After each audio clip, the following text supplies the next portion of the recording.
Почитувани влюбеници во уметноста, културата, литературата, добре дојдовте во емисијата Астрорум. Денес имам една соговорничка, моќна жена, извршен директор на Остен, а Остен годинава навршува 75 години од своето постоење. Мислам дека е ова доволно репрезентативна најава да и посакам добре дојде на Корнелија Конеска. Добре дојдовте во Астрорум. Благодарам, Бранка. Ги поздравувам сите гледачи на Астрорум. Мене ми е навистина чест и задоволство да разговарам со вас, бидејќи, како велат, не сакам да потенцирам, но јас упорно тврдам дека жени на челни позиции се една посебна енергија, со посебен шмек, така и ова што сведочиме последниве години што се случува во Остен, во голем дел е и ваша заслуга. Многу сте присутни во јавноста, односно сте видливи, иако Остен има навистина светла историја со која што можеме да се гордееме.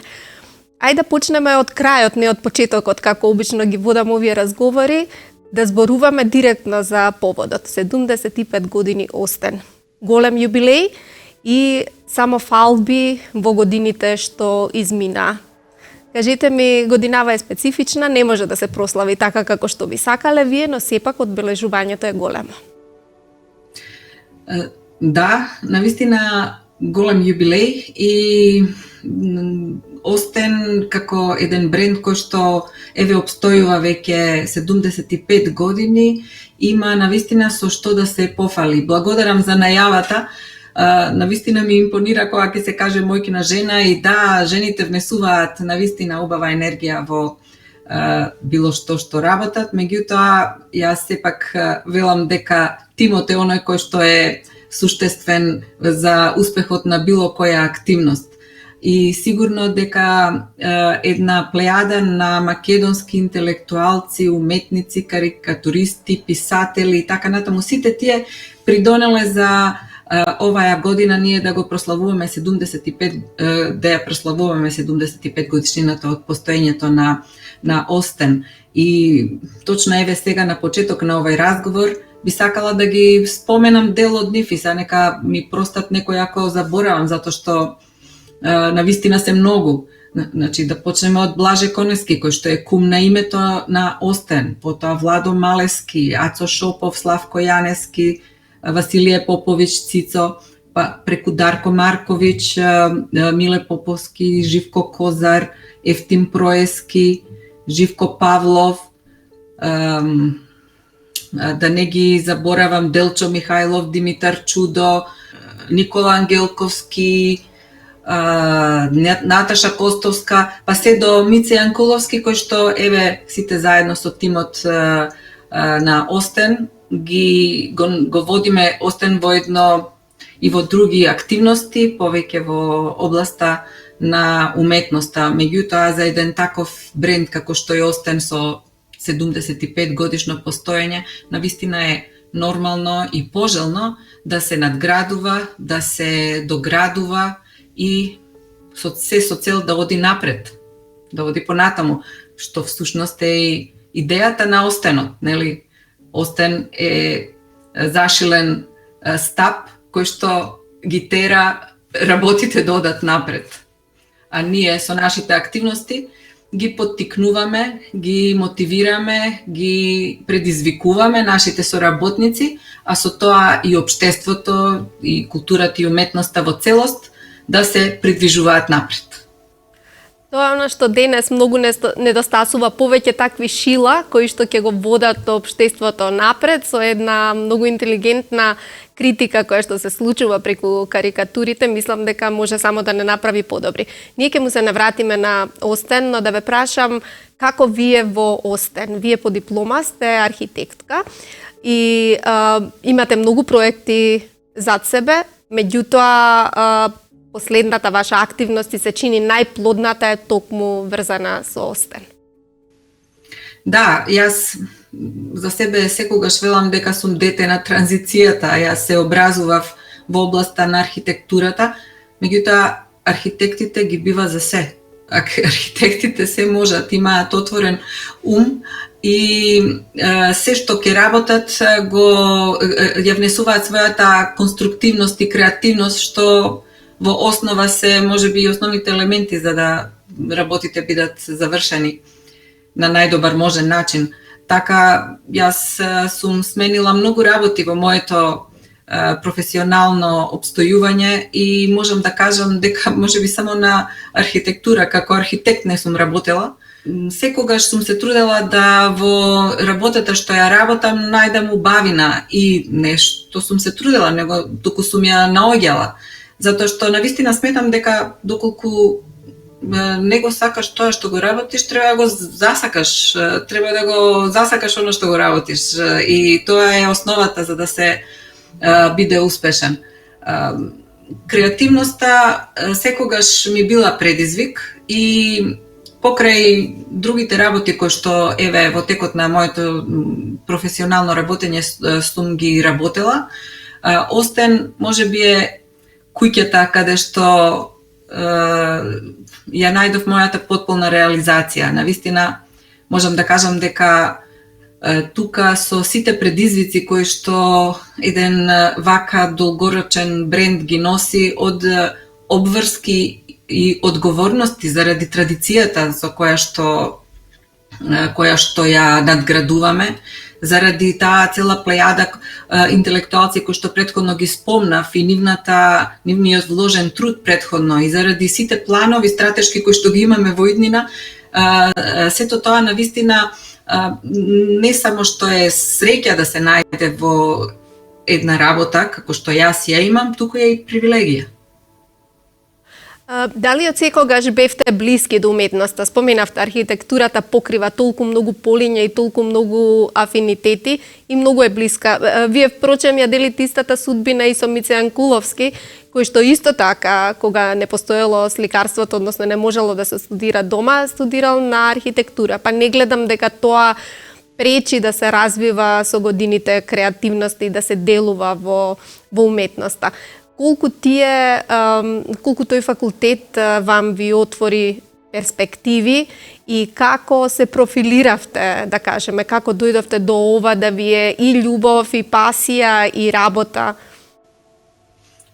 Па, знаете, секој факултет, според мене, е само штица од која што треба да се скокне и да се втурне во океанот наречен живот или професионално работење поточно. Не сметам дека факултетот стриктно, освен за многу специализирани дејности се разбира, дека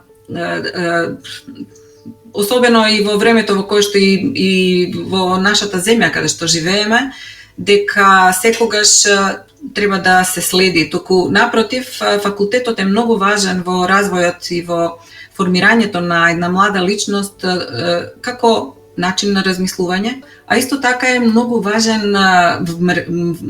вмрежувањето или нетворкот, како што популарно би го нарекле, затоа што ние сите кога студираме на факултет, тие академски граѓани после доаѓаат на одредени места и така натаму, така да факултетот навистина го сметам само како една почетна позиција од каде што после понатаму во однос на своите афинитети и животни состојби, па дури и среќа, да кажам, ќе го оформиме и своето професионално работење. Јас ја имав среќата да го одберам архитектонскиот факултет затоа што е многу широк, затоа што предизвикува љубопитност, затоа што те тера на конструктивно, сосема конструктивно размислување и креативно размислување, и на тој начин сите работи кои што и сите проекти на кои што сум наишла, сум успевала, се разбира, заедно со работници и тим соодветен, да ги придвижам кон еден навистина успешен завршеток. Обично публиката ја гледа каросеријата на крајот, меѓутоа за таа убава каросерија, убаво спакувана изложба, убаво представување на Остен надвор од границите дома, стои многу труд, стојат многу други нешта, подготовки. Како конципирате една, и во улога на куратор и воопшто на организатор, како конципирате една изложба толку да се покриени сите аспекти, па ние новинарите да имаме впечаток дека што и да посакаме да дознаеме од поединостите што се поврзани со конкретно дело, конкретен чин, можеме да го добиеме од вас. Таква подготвеност, такво представување и на интернет, и ретко се среќава кај нас. Жално е со можностите што ги нуди дигиталната технологија, но не сите компании, не сите институции ги користат максимално овие можности. Технологијата, новите технологии се нешто што ние не можеме да бираме дали ќе ги користиме или не. Тие едноставно мораме да ги користиме, затоа што навистина верувам во тоа дека луѓето кои што ќе ја вклучат промената во своето секојдневие, тие ќе одат напред. И тоа треба навистина да не биде еден приоритет. Особено што интернетот и современите технологии нудат толку можности, особено во ова поле на промоција на настани. И особено во ова време кога навистина физичките настани се многу лимитирани, дури и ако се случат, во тој случај се без отварања, како што ние сега ги правиме изложбите, а можам да кажам дека е многу од институциите, особено овие големи настани како што се биеналните, ги поместија, дури самото Венецијанско биенале е поместено за следната година. Меѓутоа, ние некако не сакавме да се помириме со тој факт да сега оваа година на 75 годишно постоење од Остен, што да кажам ни се падна во година на пандемија, сепак се помириме со условите кои што се наметнати и решивме дека ќе направиме што е можно повеќе од нас. А тоа значи дека ќе ги поставиме изложбите, ќе ги документираме совршено, ќе ги споделиме впечатоците од просторот, од делата, од изложбите на интернет. И тоа го правиме со еден навистина голем жар, затоа што 75 години од постоење на една институција, особено во областа на културата, е нешто што треба да се документира на совршен начин. Да ми споменете некои од знаменитите носители на признанијата на Остен за карикатура, за уметничко дело, а потоа ќе ми кажете и за представувањето, она што вие посебно се гордеете, да речеме некоја поставка, некое меѓународно представување, некој домашен настан, можеби да ги издвоиме, што би се рекло, оние highlights.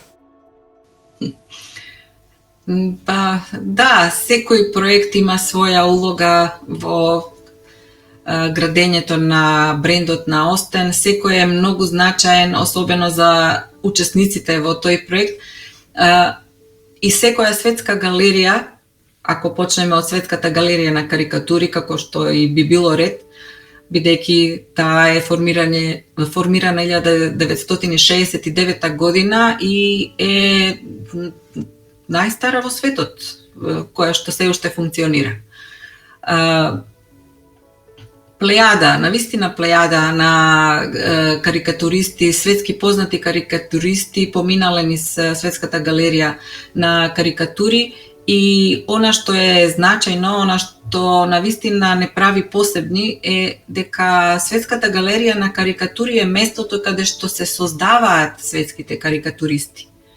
Затоа што да се биде учесник, односно да се биде во каталогот на Светската галерија на карикатури е само по себе успех и значи дека си добар карикатурист, а да се биде награден на Светската галерија на карикатури значи дека си извонреден карикатурист. И точно оние кои што биле во текот на сите овие години наградувани сега во своите земји имаат своји музеи на карикатури и така натаму, па еве во овој момент се сеќавам на анегдота, односно вистината во врска со Хозе Пачеко Нандо, првиот награден карикатурист на Светската галерија на карикатури во 1969 година од Ел Салвадор, и кога се вратил во ова го слушав нормално од Мице и од другите колеги,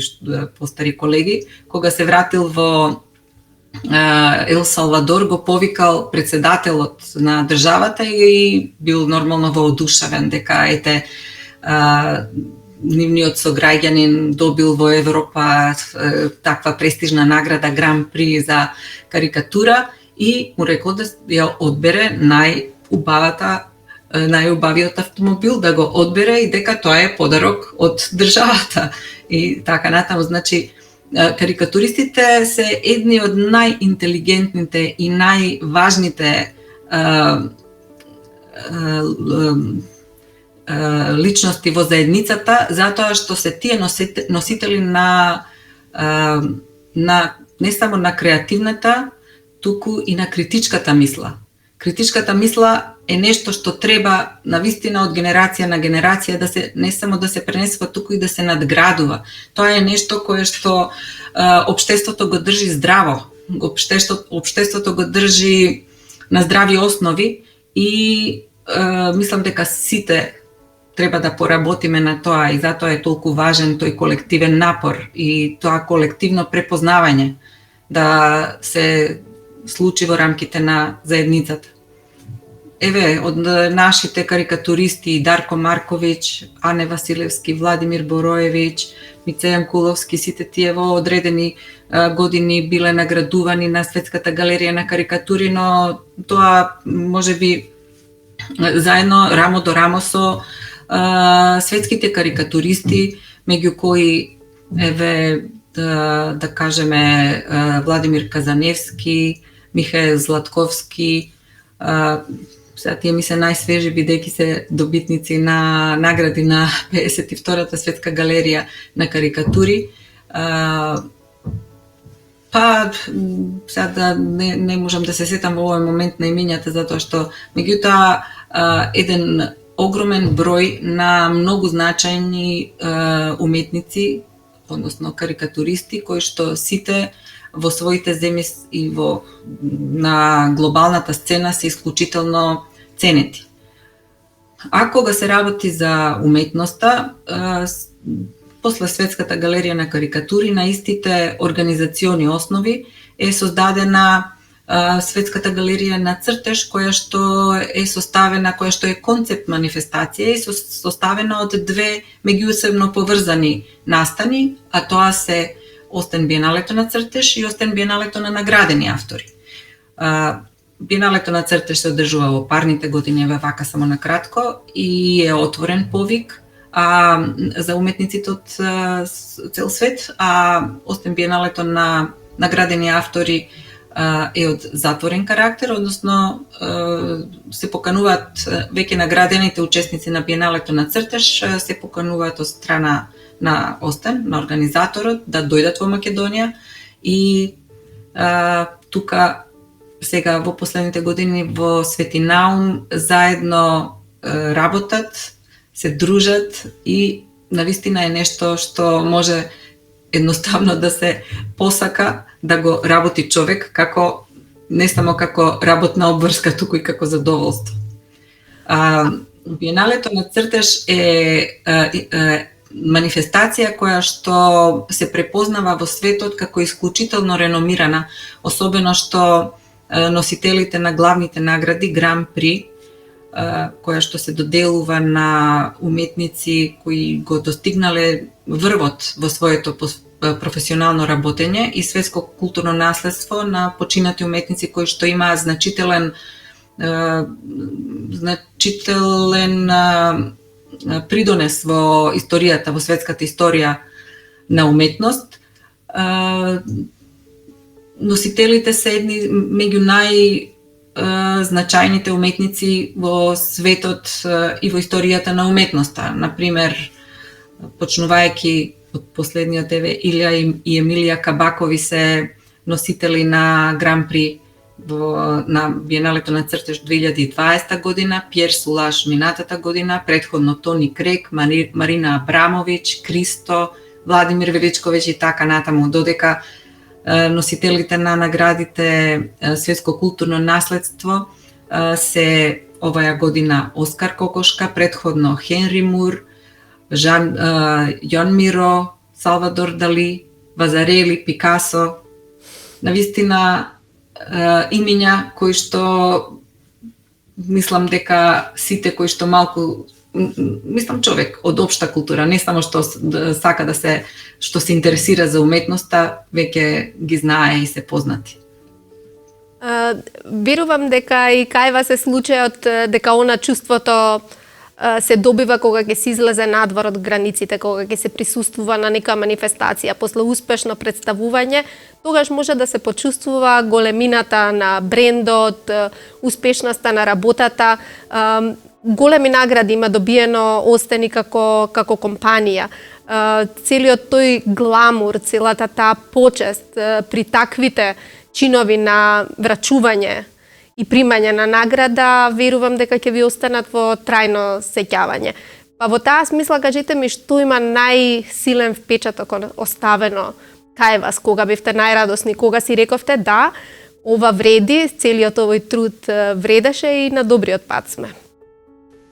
Да.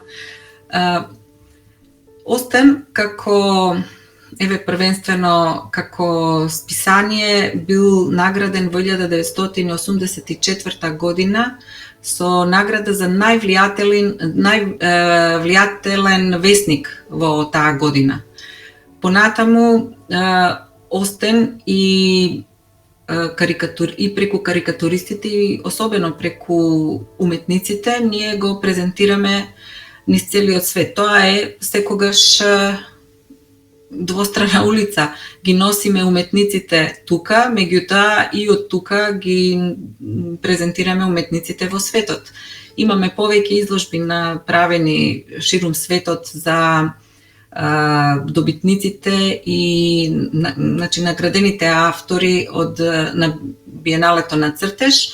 Имаме 2 пати учествувано на Биеналето во Венеција, на Венецијанското биенале со посебен со Остен павилион, каде што имаме своја програма. И например, најсвежо ми е сеќавањето од 2019 година, кога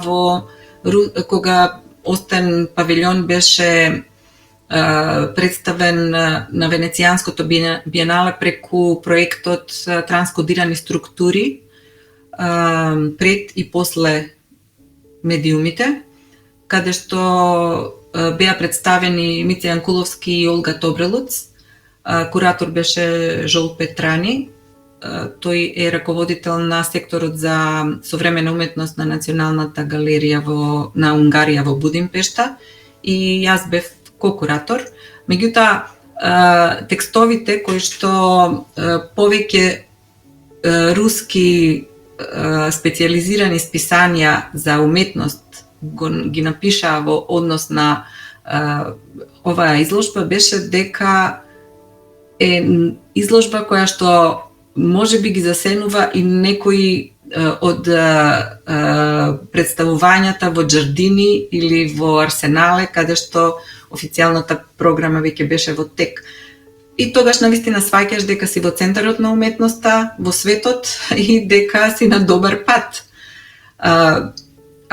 Исто така и наградата за посветеност кон квалитетот, која што во Париз ја доби Остен во 2016 година, беше нешто кое што исто е показател и се разбира знак дека сме на вистинскиот пат и дека само треба да продолжиме по него со сите активности и стратешки планови кои што сме ги осмислиле и ги реализираме. За да се биде волку успешен, треба многу труд, но тоа е секогаш добро за еден родител кој што, да речеме, своите деца не треба да им објаснува како треба да се прават нештата, туку доволно е да биде пред нив и тие самите само да впиваат. Вашите 2 деца се успешни надвор од нашите граници. Судбината или среќата на многу млади луѓе од Македонија. Како одеше паралелно професионалното развивање и растењето на децата? Знаеме дека особено кога е жена во прашање, тоа е 2 пати посложено отколку кога зборуваме за маж.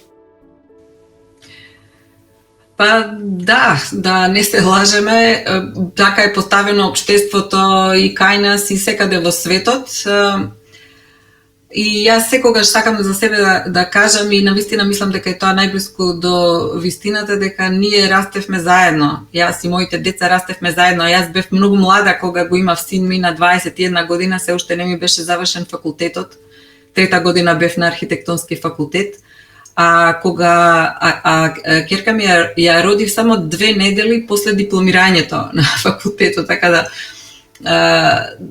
тие деца беа едноставно родени додека јас студирав на факултет. Се разбира дека не само за родител, за било што во животот, а особено за родител, мислам дека најважно е првенствено да бидеш добар човек. И тоа е се што можеш да направиш за своите деца. Претераното инсистирање или спроведување на некои своји планови и така натаму можат само да ги да направат дистракција на вистинските планови и желби на самите деца. Јас тоа своевремено кога јас се разведов многу рано и така да со 2 деца живеевме тројцата заедно и затоа сакам да кажам дека заедно растевме.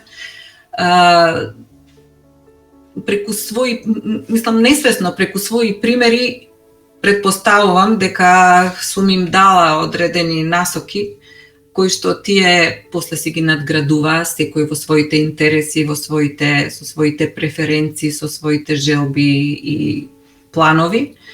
И навистина задоволна сум и среќна што гледам дека се тие среќни. Тоа е, мислам, и крајната цел на секој родител, да ги гледа децата среќни и успешни. Тие секој си го најдоа својот пат.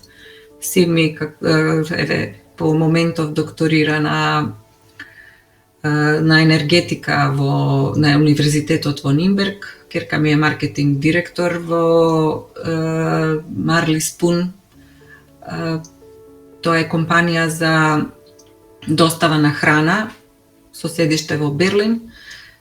Интернационална иначе, таа магистрираше за глобален и бизнис и така да земјата е тркалезна, светот е глобален. Сакам повеќе да мислам дека ја нашле својата среќа, а не судбина. Сега веќе не е доволно да направиме нешто за нашата земја. Сега ние сме сите на планетата Земја, нели? Треба да се гледаат многу пошироко работите отколку во границите на сопствената земја. Мислам дека е тоа многу кратковидо и многу ограничено. И точно заради тоа сакам да, односно, навистина сметам дека моите деца и сите оние кои што излегле од границата на Македонија, дека ја нашле својата среќа и дека придонесуваат ако не е во границите на Македонија, тогаш за доброто на целиот свет.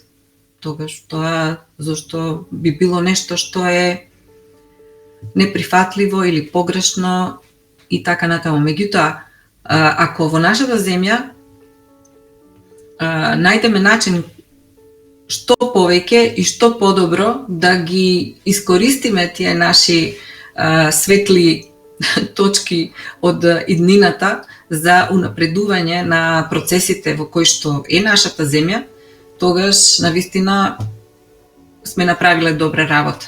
И тие процеси треба да одат паралелно.